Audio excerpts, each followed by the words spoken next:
이었더라. 아멘. 우리 용남 권사님 찬양을 준비했었을 텐데 반주자가 오늘 안 오는 바람에 우리 권사님 노래를 반주자가 못 쳐요. 우리 장은주 권사님 아니면 그래서 하셨어요? 그냥 감사합니다. 코로나19로 인해서 여러 가지로 참 마음이 여러 가지로 심란하고 또 코로나19뿐만 아니라 우리 경제적인 상황이나 또 정치적인 상황들을 바라보면 어디 하나 마음 둘 곳이 없은 이런 시대를 우리가 살아가고 있습니다. 마음 둘 곳 없을 때 우리가 온전히 마음이 둘 수 있는 곳은 예수 그리스도밖에 없는 줄로 믿습니다. 사실 불평하고 원망하면 할 일도 참 많아요. 예배를 드리지 말아라. 오늘도 조사로 나와가지고 20%만 예배를 드려라 그렇게 얘기하면 우리 30명에서 6명이 예배를 드려야 되는 30명도 채 안 되는데 6명밖에 예배를 드리지 못하는 그러한 것이죠. 1000명 모이는 교회는 200명 모이면 되지만 또 여러 가지로 뭐 따지고 한다면 교회에서 밥을 주면 안 돼. 교회에서 음식을 만들어서 나눠주면 그건 불법이고 밖에 나가서 밥을 사가지고 와가지고 김밥 같은 거 사가지고 나가지고 그걸 나누어주는 거는 괜찮고 뭐 여러 가지로 많이 힘들 이때입니다. 그러나 우리가 원망과 불평보다는 예배를 드리지 말아라 그러면 왜 예배를 드리지 말아야 됩니까? 라고 하는 싸우는 것도 물론 중요한 일이긴 해요. 그러나 싸우다가 에너지를 빼는 것보다도 또 이런 방법으로 예배를 또 다른 방법으로 모색을 해서 예배를 드리면 또 다른 은혜가 임하게 될 줄 믿습니다. 더 예배를 잘 드려야 되겠다. 더 마음을 간절한 마음으로.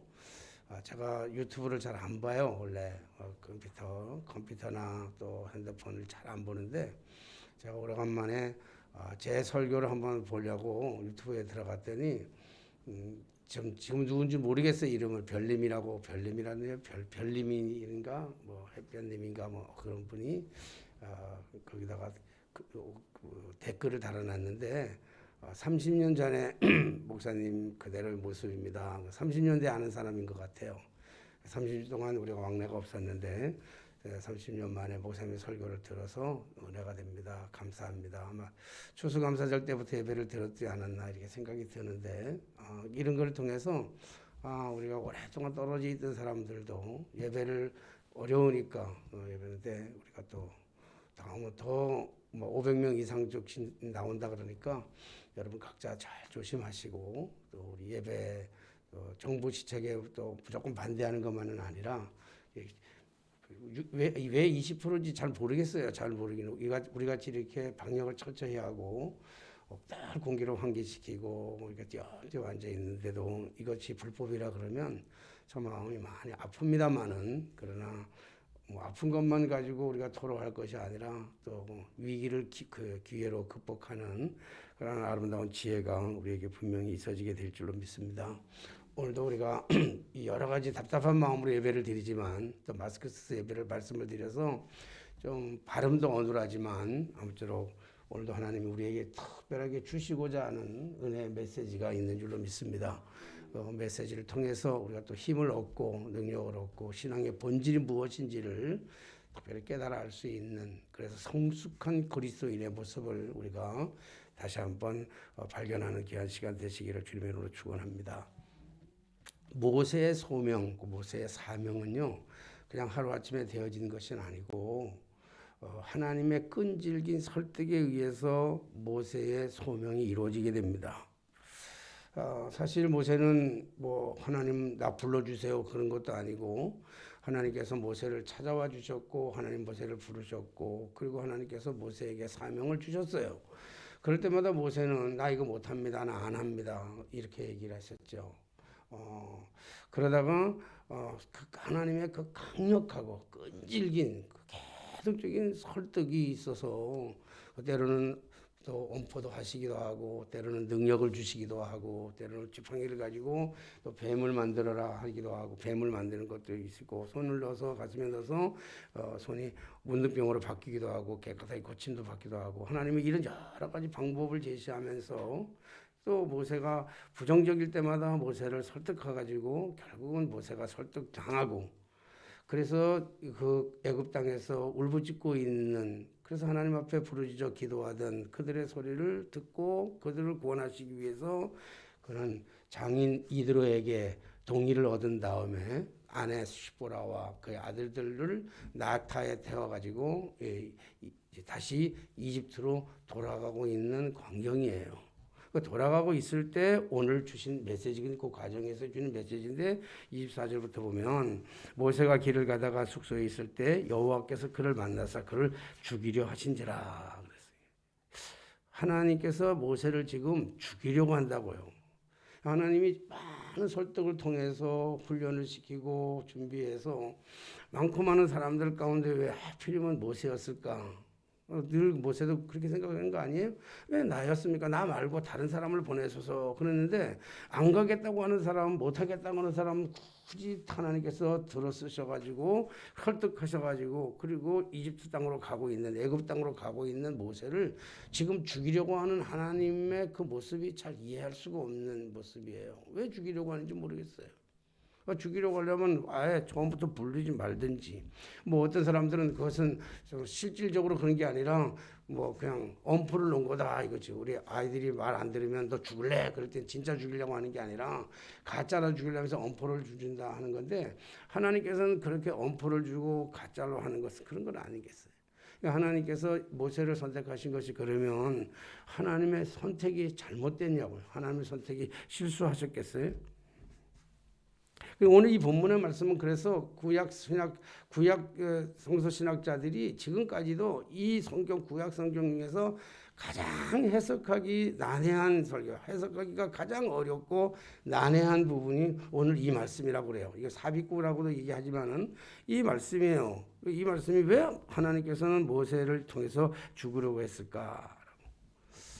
우리가 이 성경을 읽을 때 어떤 관점으로 성경을 읽느냐에 따라서 전혀 다른 해석이 나올 수 있어요. 성경은 모든 포괄적으로 담고 있는 성경 안에는 포괄적 지식이 담겨 세상의 모든 지식에 포괄적인 내용이 다 있어요. 그래서 윤리적이고 도덕적인 관점으로 보면 거기에 분명하게 도덕적인 이 진리의 말씀이 있을 거예요. 정치적으로 보나 경제적으로 보나 문화적으로 보나 어떤 의술적으로 보나 모든 면에 보면 하나님의 포괄적인 내용들이 다 담겨져 있어요. 그런데 그 관점, 많은 관점에서 이것을 어떻게 어떤 식으로 어떤 관점을 가지고 바라보느냐에 따라서 그 해석의 내용이 많이 달라지는데 성경을 해석하기에 가장 좋은 방법은 구속자적인 방법, 즉 구원의 방법을 가지고 성경을 해석하는 것이 가장 좋은 방법이에요. 성경책 자체가 우리 인류를 구원하시기 위해서 주신 하나님의 메시지이기 때문에 구속적인 사적인 방법으로 이것을 바라보는 것이 굉장히 중요하다고요. 근데 우리가 이 성경을 보면서 잘 이해되지 않는 그런 부분들이 참 많아요. 여러분 신앙생활하면서 가장 위험하고 가장 무섭고 가장 피해야 될 신앙이 어떤 신앙이냐면 이게 맹신적 신앙입니다. 무조건적 신앙. 따지지도 않고 묻지도 않고 무조건 아무데나 아멘하고 따라가는 것. 굉장히 무서운 신앙이에요. 그 자칫 잘못하면 그건 패가 망신이 되는 거고 거기에서 이단이 나오게 되고 거기에서 교주들이 나오게 되고 거기에서 기독교의 본질이 잘못되는 거예요. 무조건 믿어라 그런 건 굉장히 좋은 말 같지만 굉장히 무서운 말이라고요. 무지한 사람들에게 맹목적으로 무조건 믿어가지고 그럼 어떤 말에는 다 아멘하는 것. 굉장히 무서운 말이죠. 그러나 우리가 좀 피해가야 될 것이 있다고 한다 그런다면 그게 반신반의한 믿음이에요. 뭐 알긴 아는 것 같은데 믿기는 믿는 것 같은데 잘 안 믿어지는 것, 그래서 헷갈리는 것. 이런 사람들은 참 불행해요. 신앙생활 차라리 이런 사람들은요 맹신자들보다 더 불행하다고요. 맨날 따지기만 하고 이해 잘 안 믿어지고 반신반의하니까 의심도 많하고 뭐 믿어지는 것 같기도 하고 안 믿어지는 것. 이게 굉장히 본인 스스로가 힘들어요. 이런 사람들은 교회 안에서 보면 따지기를 좋아하고 그런 문제 만들기를 좋아하고 계속 그런 사람들이라고요.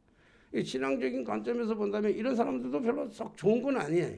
그러니까 이거는 의심을 하게 되면 끊임없는 의심은요 또 다른 꼬리를 물게 되고 또 다른 꼬리를 물어서 불신의 꼬리를 계속적으로 물고 와가지고 의심은 그래서 신앙적으로 교회 성경을 가지고 의심하는 것 신앙적 의심은 굉장히 무서운 거예요.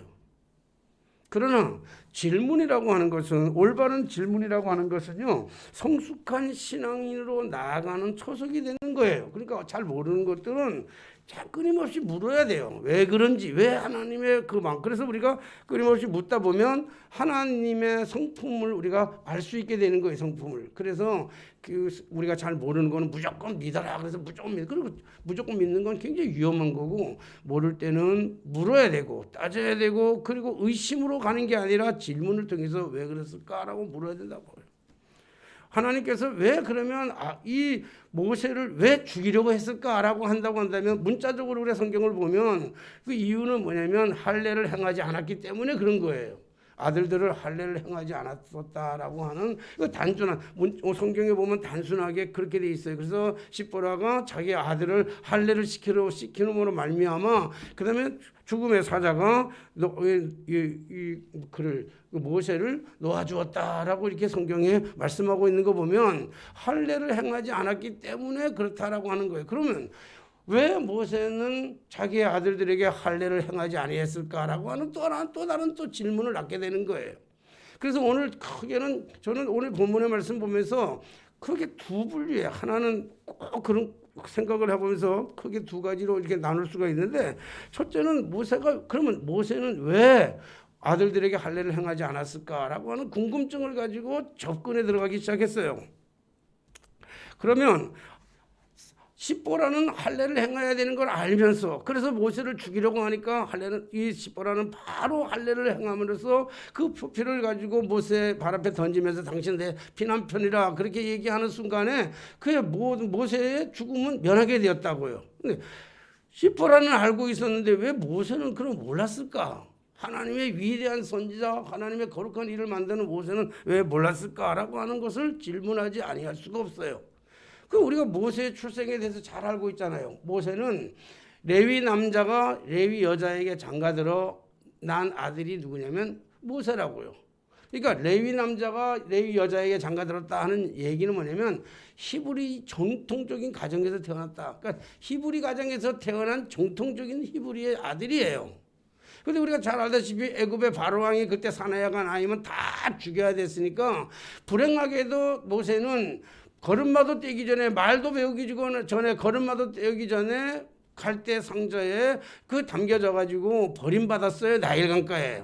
부모로부터 어찌할 수 없는 상황에 부모로부터 버림받아서 라이강가에 버려졌는데, 라이강을 떠나러 가고 있던 그때에 마치 바로의 공주가 산책하러 나왔다가 라이강가에 나왔다가 그 갈대 상자를 발견하고, 갈대 상자 속에 있는 울었는지 웃었는지 잘 모르겠지만 그 모세를 발견하고, 그리고 애굽 왕궁으로 데리고 가가지고, 그때부터 이 모세는 40년이라고 하는 세월 동안에 이 애굽의 왕궁에서의 삶을 살아가는 그러한 삶, 자기가 원하든 원하지 않든 그런 삶으로 애굽 왕궁에서 40년을 살았다고요. 우리 잘 알다시피 그 40년의 왕궁 속에 살다가 자기의 스스로의 신분이 히브리 사람이라고 하는 사실을 깨닫게 되는 순간부터 갈등하게 되잖아요. 그리고 결국은 애굽의 관리를 쳐 죽임으로 말미암아 그가 쫓김을 받아가지고 도망가서 어딜 가냐면 미디안 광야로 가게 됐어요. 미디안 광야에 가가지고 40년 동안 그가 똑같이 40년을 살잖아요. 나이 80에 지금 하나님께서 모세에게 찾아와가지고 지금 뭐라고 말씀하냐면, 애굽에서 그 울부짖고 있는 그 한 맺힌 그 백성들을 내가 구원하기 위해서 너를 보낸다고 얘기했을 때, 모세가 그 말씀에 설득당하고 순응하고 순종하는 마음으로 지금 애굽으로 가고 있다고요. 그러면 모세가 이 할례에 대해서 행하지 않았던 것은 모세의 정체성의 문제예요. 모세는 헷갈려요. 자기가 누구인지를 잘 모르겠어요. 모세가 어디 사람입니까? 히브리인입니까? 애굽 사람입니까? 아니면 미디안 사람입니까? 그러니까 자기의 정체성이 헷갈려요. 자기가 뭐 하는 사람인지를 모르는 거예요. 여러분, 한국에서 한국인 남자와 한국인 여자가 결혼해서 아기를 하나 낳았어요. 근데 키울 수 없는 조건 때문에 그 아이를 입양을 시켰더니 그 입양된 아이가 어디로 갔냐? 미국으로 갔다고요. 태어나자마자 말도 못 배우기 전에 걸음마도 배우기 전에 미국으로 입양을 갔어요. 미국으로 입양 가서 40년 동안 미국에서의 문화를 배우고 미국에서의 식생활과 미국에서의 언어를 다 배웠어요. 그러니까 한국말도 못하는 건 당연할 것이고 그러다가 그가 40이 되는 나이에 저 인도네시아로 선교사로 갔다고요. 40이 되는 인도네시아 선교사로 가가지고 40년 동안 인도네시아에서 인도네시아의 문화와 언어를 습득하고 인도네시아 사람들하고 살아가다가 이제 나이가 80이 되어가지고 자기의 그 한국으로 다시 돌아오는 그 사람은 한국 사람이에요? 인도네시아 사람이에요? 미국 사람이에요? 한국 사람이에요? 혈통적으로는 당연히 한국 사람이죠. 그러나 한국이라고 하는 언어와 문화는 하나도 습득해 본 적이 없어요. 경험한 적이 없어요. 마찬가지로 모세는요, 히브리인의 문화와 언어를 경험한 적이 없다고요. 태어나가지고 애굽에서 살았고, 애굽에서 살다가 40년 동안 애굽에 살았고, 그리고 이 미디안 광야에서 40년 산 모세는 히브리인의 정체성이 없는 거예요. 모세가 살아가면서 가장 힘들고 괴로웠고 헷갈릴 때가 언제냐면 목욕탕 가 있을 때예요. 화장실에 가 있을 때가 가장 헷갈렸다고요. 이는 히브리인의 가정에 태어나기 때문에 히브리인들은요, 신앙적인 관습에서 문화적인 관습에서 당연히 저들은 뭐냐면 사내에게 태어나면 8일 만에 할례를 행하게 되어 있어요. 할례는 뭐라고 설명 안 해도 여러분 다 알겠죠. 할례 안 할례가 아니라 그냥 할례. 포경수술이 포경수술, 지금으로 옛날 포경수술이라고요. 그거는 8일 만에 태어난 지 8일 만에 이스라엘 백성들은 사내아이가 나면 다 하게 돼 있죠. 왜냐하면 8일 그때가 가장 고통이 적을 때라고 그래요. 의학적으로 본다면 그때가 가장 적을 때다. 의학적으로는 그때가 가장 적을 때지만 신앙적인 관점에서는 하나님과 이스라엘 백성들의 언약의 관계거든요. 언약의 관계. 하나님의 백성임을 인정하는 언약의 관계, 표식의 언약의 관계. 근데 모세는 어디서 살았냐면 애굽에서 살았다고요. 자라기를 애굽에 살았어요. 그럼 목욕탕 가면 혼자, 포경수술은 혼자 한 거예요. 다른 모든 사람들은 다 애굽 사람들이, 애굽 남자들이니까 포경수술은 자기 혼자 한 거예요. 그거 보면 다르잖아. 자기의 성기를 바라볼 때마다 다른 사람하고 자기하고는 다르잖아요. 히브리인들은 안 하는 게 이상하지만 애굽 사람들은 하는 게 이상하다고요. 그러니까 하는 게 이상하니까 혼자만 다르니까 얼마나 갈등하고 얼마나 힘들었겠어요. 그리고 이스라엘 백성들은 히브리인들은요 당연히 할례를 당연히 해야 되는 것으로 알고 있었지만 애굽 사람들의 입장에서는요 할례는 혐오스러운 것들이에요. 할례를 행한다고 하는 것은 굉장히 혐오스럽게 생각했고 그리고 그걸 경멸했다고요. 그러니까 모세는 40년 동안 살아가면서 자신의 그 신체적인 모습을 바라보면서 그걸 자기 히브리인이라고 하는 긍지와 자랑을 가지고 살아갔겠어요? 아니면 애굽의 문화 속에서 애굽에서 살아가면서 애굽 사람들과 살아가면서 그걸 경멸하고 혐오했겠냐고요. 우리 정확하게는 알 수가 없지만 아마 그 할례라고 하는 자신을 경멸하고 혐오하면서 자기의 몸에 지닌 그 다른 사람하고 다른 그 모습들을 바라보면서 굉장히 힘들게 살아왔을 거예요. 그렇기 때문에 자기의 아들을 낳았음에도 불구하고 아들들을 낳았음에도 불구하고 할례를 행하지 않았던 것을 볼 수 있죠. 반면에 십보라는 달랐어요. 십보라는 지금 어디에 살았냐면 이드로의 딸이라냐. 이드로, 미디안에 사는 이드로의 딸인데 이드로는 겐 사람이라 그렇게 얘기하고 있어요. 겐 사람인데 지금 살고 있는 게 어디 살고 있냐면 미디안에 살고 있는데 미디안에 살고 있는 사람들은 누구냐면 그 미디안에 살았던 사람들은요 다 모세의 후처. 모세의 후처가 아니라 미안해. 아브라함의 후처. 아브라함의 부인 사라가 죽고 나서 그리고 다시 후처를 받아들이는데 그두라라고 하는 후처를 드렸어요. 그래서 그 그두라를 통해서 자식을 많이 낳는데 그 넷째 아들, 그두라가 낳은 넷째 아들, 물론 그 하가를 통해서 낳은 아들도 있죠. 이스마엘도 있지만 그거는 그 사라가 같이 살 때 했던 낳은 아들이고 사라가 죽은 다음에 후처로 받아들인 그 여자가 누구냐면 그두라인데 그두라를 통해서 많은 자식을 낳는데 그 자식들 중에서 넷째 아들이 누구냐면 미디안이야. 미디안. 그러니까 미디안 족속의 미디안 혈통의 조상이 되었단 말이에요. 그 미디안 조상의 혈통 속에서 겐 족속들도 이렇게 같이 나올 수 있는데 그 안에서 태어났던 사람들이 뭐냐면 그 미디안 족속이란 말이에요. 그러니까 미디안의 문화에서 살아갔으니까 당연히 누구의 영향을 받을 수밖에 없는가 하면 이스라엘의 히브리인의 하나님의 언약의 정통적 백성은 아니에요. 왜냐하면 하나님께서 이삭을 통해서 주시겠다고 하는 하나님의 언약의 약속이니까 이삭을 통해서 그러니까 이스마엘도 아니고 그리고 미디안도 아닌단 말이에요. 그러나 그들의 문화는 아브라함의 문화를 받았을 거라고요. 그래서 아브라함의 문화를 받아서 다른 많은 문화들이 있지만 그러나 제일 먼저 했던 건 뭐냐면 아들이 사내 아이가 태어나면 그들도 역시 뭘 했냐면 할례를 행했을 거라고요. 그러니까 시보라는 당연히 아이가 나면 8일 만에 난 아이가 나면 할례를 행하는 것이 당연하다고 생각했을 거예요. 그러니까 시보라는 끊임없이 할례를 행하자고 그랬을 거예요. 모세에게. 그럼 모세는 혐오했단 말이에요. 경멸하고 혐오했다고 할례를 행하는 것 자체가. 왜냐하면 그거를 행위로 자체를 봤기 때문에 신앙적 관점에서 그걸 본 것이 아니라 행위적 관점에서 보게 되니까 그것은 꼭 굳이 해야 되느냐 이렇게 생각한다고요. 우리가 신앙생활하면서 많은 신앙생활하면서 이런 오류와 착각을 할 때가 참 많아요. 신앙생활을 하는데 문화적인 관점으로 자꾸 해석하려고 해요. 사실 우리가 지금 예배하는 모든 관점은 우리를 지금 예배하는 통제하고 있는 이런 우리 사회 현실적으로 정치적 현실적으로 이 예배를 관점을 가지고 있는데 뭐 빌평하고 워낙 그걸 하자는 게 아니에요. 그걸 바라보면 무슨 관점을 가지고 뭐냐면 자꾸 과학적인 관점을 가지고만 얘기해요. 의학적인 관점을만 가지고 얘기한다고요. 문화적인 관점을 가지고만 얘기를 한다고요. 그러나 우리가 더 소중한 것은 신앙적 관점이 무엇인가를 굉장히 따져야 될 그 중요한 이유가 있다고요. 오늘 모세를 향한 하나님이 부르심은 당연한 어떤 행위적인 것이 아니라 그 모세를 통해서 이루실 하나님의 거룩한 그 사역의 중심이 그 가운데 있다는 거예요. 그러니까 오늘 여기에 보면 십보라는 뭘 했냐면 참 사실은 십보라도 얼떨결에 했을 거예요. 얼떨결에. 예수님께서 제자들에게 물으셨어요. 마태복음 16장 말씀 보면 제자들이 물었잖아요. 사람들은 나를 누구라 그러냐? 그랬더니 어떤 사람은 엘리야라고, 어떤 사람은 모세라고 합니다. 어떤 사람은 선지자 중에 한 사람이라고 그럽니다. 그러니까 예수님께서 그 마음에 안 드는 거예요. 그러니까 예수님께서 제자들에게 다시 물어요. 아니 그 사람들은 하는 얘기 말고 너희들은 나를 뭐라고 얘기하느냐? 그랬더니 그때 베드로가 주는 그리스도시요 살아계신 하나님의 아들입니다. 얘기하니까 주님 말씀하셨잖아요. 바요나 시몬아 내가 복이 있도다.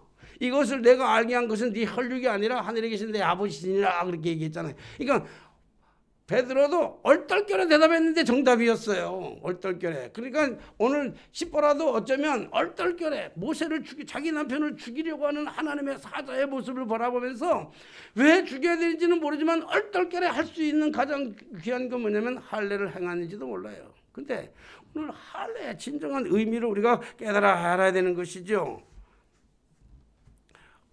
오늘 하나님께 사자가 모세를 죽이려 할 때는 그냥 할례라는 것은 그 남자의 성기의 표피를 잘라내는 건데 표피를 잘라가지고 모세의 발 앞에다 던지면서 이것은 당신의 내 피 남편입니다라고 했을 때 살덩거리, 자그마한 살덩거리가 아니라 오늘 여기 얘기에 중요한 것은요. 할례의 중요한 것, 할례를 담고 있는 것은 행위가 아니라 할례가 담고 있는 가장 중요한 것은 피라는 거예요. 피.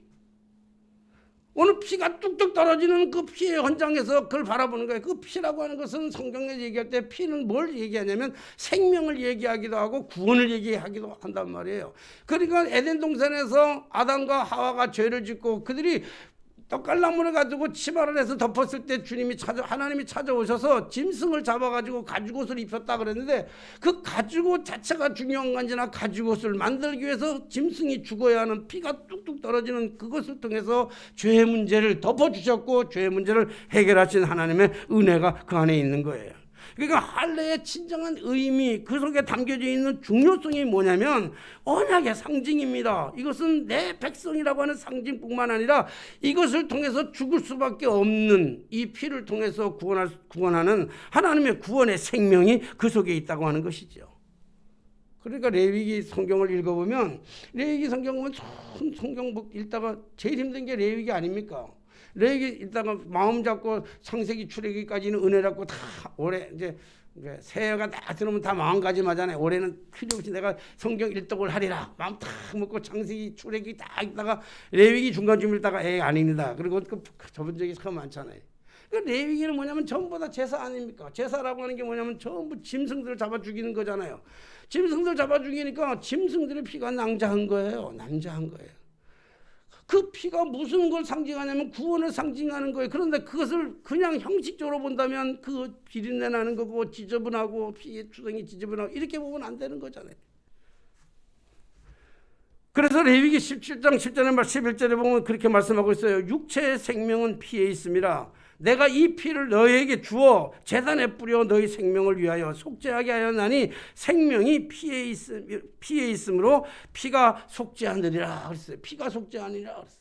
뭐 예수의 피가 징그럽다고 피한다 그러면 되겠어요? 오늘 여러분들 저 6월절 이스라엘 백성들이 6월절 그 생기 죽음 장자를 애굽의 모든 장자를 죽일 때 그리고 이스라엘 백성들은 우슬초에다가 그 발라가지고 피를 발라가지고 양들을 잡아가지고 피를 박아다가 문설주에 다 바르니까 문설주에 바른 집집마다 죽음의 사자가 다 넘어갔던 거 아니에요. 그게 6월절이잖아. 넘어갔다 하는 게 6월절이거든요. 죽음을 넘어갔잖아요. 그때 만약에 집집마다 하나님의 말씀에 의심을 품고 왜 하필이면 집에다가 피를 바르냐고 비린내나게 더럽게 징그럽게 피보다 더 멋있는 색깔 아름다운 색깔이 많은데 페인트를 칠하면 좋지 빨간색 페인트를 그래서 가가지고 아름다운 알료를 사가지고 무슨 빨간 피같이 말끔한 그런 맛있는 가지고 형광 갈라나는 그걸 빨간색을 가져가 문설주에 발랐다고 해서 문제가 해결되겠느냐고요.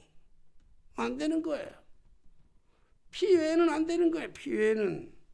그러니까 히브리서 9장 22절에 보니까 피 흘림이 없은즉 죄 사함도 없느니라 그랬어요.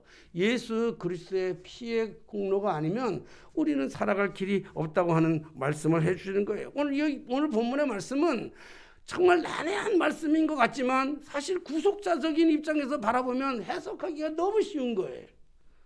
다른 관점에서 자꾸 바라보니까 해석하기가 어려운 거지 구속자 예수 그리스도의 예표로서의 바라본다면 너무 쉬운 거예요. 할례는 대속의 의미를 담고 있는 것입니다. 단순히 육체적 할례뿐만 아니라 이 할례를 통해서 구원하실 하나님의 그 거룩한 구원의 메시지가 그 안에 담겨 있는 것이죠. 그래서 예수님께서도 이 땅에 오셔가지고 태어나셔서 육신의 몸으로 이 땅에 하나님의 아들 예수 그리스도께서 이 땅에 오셔가지고 육신으로 오셔가지고 8일 만에 예수님도 할례를 당하셨어요. 할례를 하셨다고요.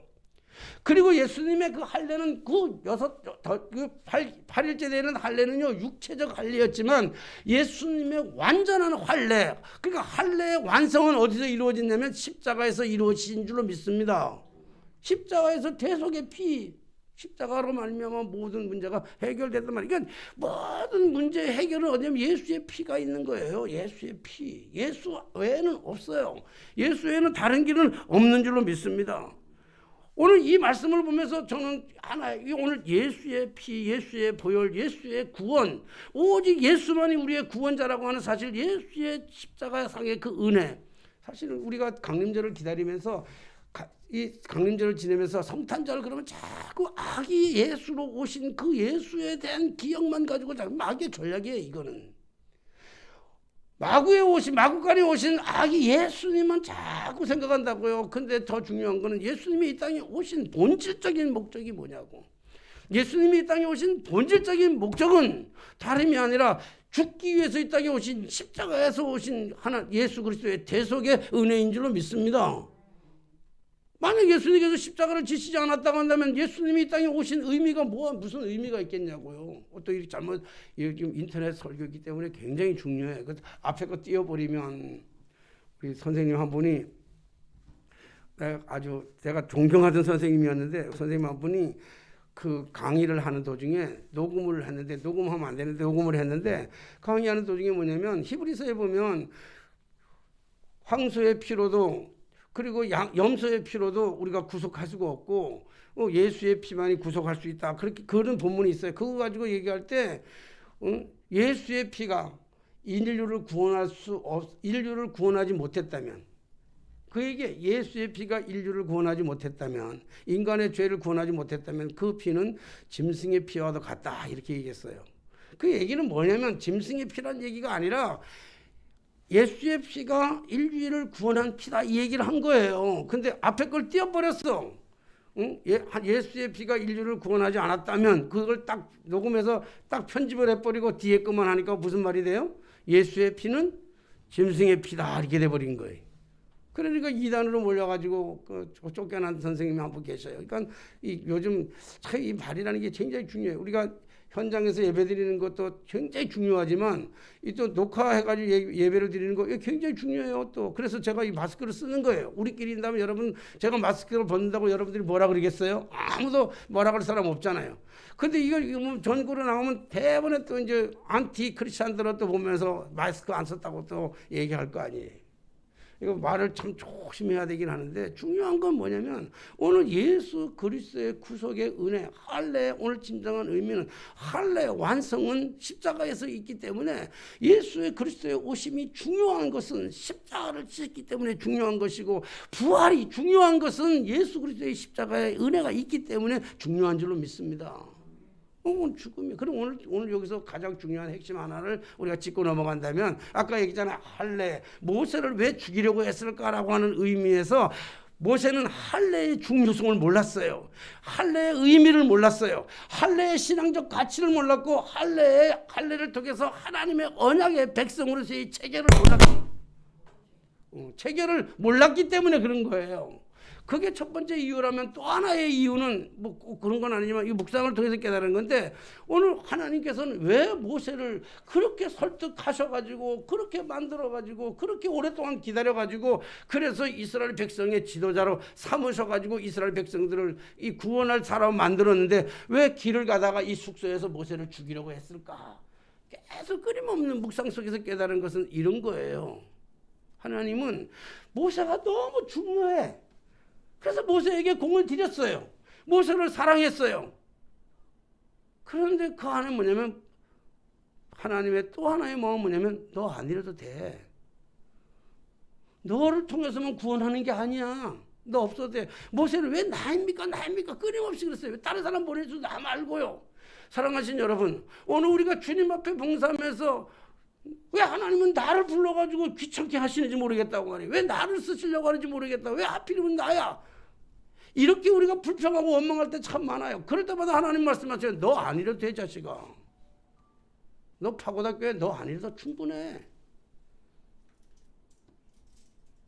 나 안 이래도 우리 이용남 권사님 가지고도 충분할 줄로 믿습니다.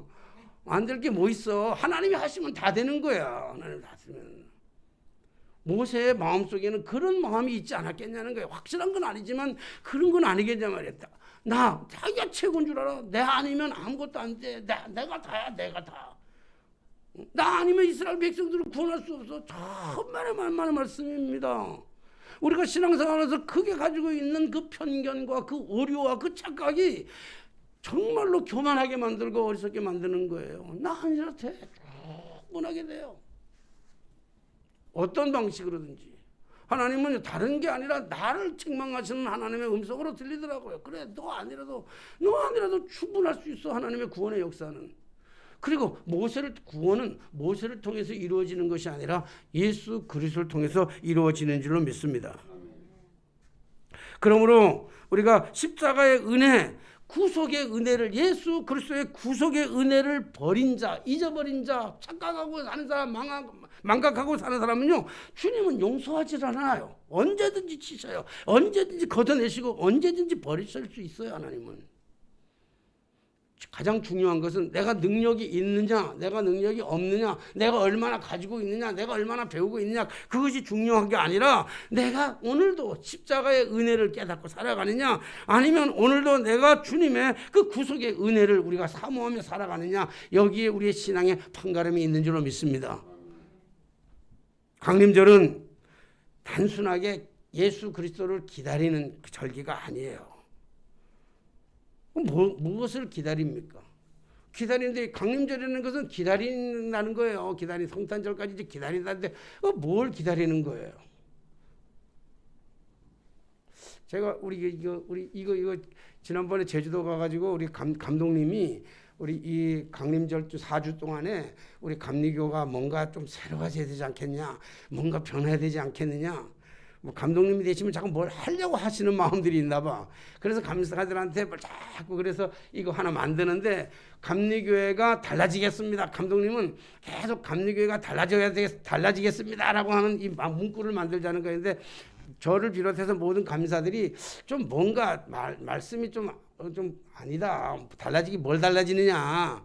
그거는 좀 그렇다는데 뭔가 다르고 싶어가지고 막 그래가지고 뭐 저기 어떤 그 다른 지방의 감사님이 옛날에 이거 써가지고 히트를 쳤대요. 그래서 감리교회가 당신의 따뜻한 이웃이 되겠습니다. 그래서 뭐 좋다, 사람도 좋다 해서 그래서 다 통일을 봐가지고 그 부랴부랴 이게 이제 감리교 공동 전체 뭐 크기는 좀 다르지만 감리교회 서울연회에서 감리교회 전부 다 이렇게 다른 거예요. 오늘 저희가 이거 달아놓고 이거 다르니까 뭐 믿지 않는 사람들은 안 볼 거 아니에요. 우리만 보잖아요. 근데 지금 저기 배너를 만들어가지고 저 앞에 입구에다가 하나 달아놨어요. 그리고 달아놓고는 가만히 다 달아놓고 이제 다 거기다 붙여놓고 들어갔다가 나가면서 이렇게 한번 봤어요. 나가면서 볼 때는 내가 파고다교회 감리교회 목사로서의 관점으로 본 게 아니라 세상적인 관점에서 이웃의 관점에서 그걸 보니까 너무 무거운 거예요. 너무 부담스럽고 너무 무거워요. 그래서 지금 갈등하고 있어서 빨리 치울까. 왜 질문을 던지니까 뭐로 따뜻한 이웃이 되냐고. 뭐 큰 교회 뭐 잘하는 교회들은요 구제하는 교회들은 막 나누어주면서 따뜻한 이웃 된다 그러면 되지만 우리 아무것도 나눠주는 게 없는데 우리로서는 아무것도 나눠주는 게 없어요. 나눠줄 것도 없고 나눠줄 형편도 안 되고 그러는데 무엇이 따뜻한 이웃이 되겠냐고요. 차라리 힘내세요, 용기 내세요, 아싸 화이팅이 낫지. 오늘 사랑하신 여러분, 오늘 그런 입장에서 바라보면 정말 마음이 무겁고 괴로운 것처럼 오늘 다시 그런 입장에서 다시 한번 묻습니다. 강림절 주님의 오심을 기다리는데 무슨 주님을 기다리냐고, 어떤 주님을 기다릴 거냐고요. 저 말구 위에 탄생한 예수 그리스도 고향 찬란은 아름답게 찬란하게 오색 찬란은 물론 코로나 때문에 그런 것 많이 줄었긴 했지만 그런 오색 찬란한 그런 상징적인 의미에서 예수를 기다릴 거냐. 아니 이번 성탄절 우리가 강림절은요 정말 십보라가 하나님 앞에서 드렸던 피난편이라고 하는 할례의 중요한 의미, 생명을 건 우리를 구원하신 예수 그리스도의 그 보혈의 은혜를 감격하고 감사하며 우리를 구원하신 그 주님의 은혜를 다시 사모하면서 기다리는 멋진 2020년 강림절이 되게 되시기를 주님의 이름으로 축원합니다. 나 아니라도 하나님은 다른 사람을 통해서 얼마든지 하나님의 일을 하시니까 오늘 늘 하나님 앞에 겸손하게 낮아진 자세로 정말 철저히 낮은 자로 이 땅에 오셔서 당신의 생명을 내어주신 당신의 피를 우리에게 허락하신 그 주님의 은혜를 생각하면서 오늘도 믿음으로 승리하는 정말 하나님의 은혜, 구속의 은혜, 십자가의 은혜를 감격해하며 살아가는 저와 여러분들의 삶이 되게 되시기를 주님의 이름으로 축원합니다. 기도하겠습니다. 늘 우리와 동행하신 하나님, 그 동행하신 것보다 더 중요하셨던 것은 우리를 위해서 십자가에 달려 돌아가셨던 주님, 그 피의 은혜가, 그 피의 능력이, 그 피의 역사가, 그 피의 구속하심이 우리의 삶을 윤택하게 하고 우리를 승리하게 하는 줄로 믿습니다. 예수의 피를 바른 곳마다 죽음이 넘어갈 것이요 예수의 피의 이름을 부르는 자들마다 능력을 받게 될 줄로 믿습니다. 혹여나 육신의 연약함 가지고 있는 자들, 질병독에 고통당하는 이들 예수의 피가 머리부터 발끝까지 흘러넘치게 하여 주시사 치유의 능력도 나타날 줄로 믿습니다.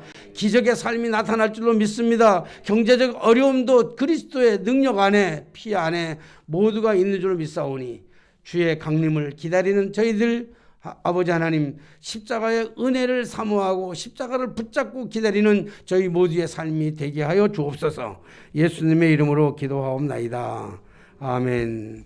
50장 찬양 부르면서 대리진님을 봉헌하겠습니다.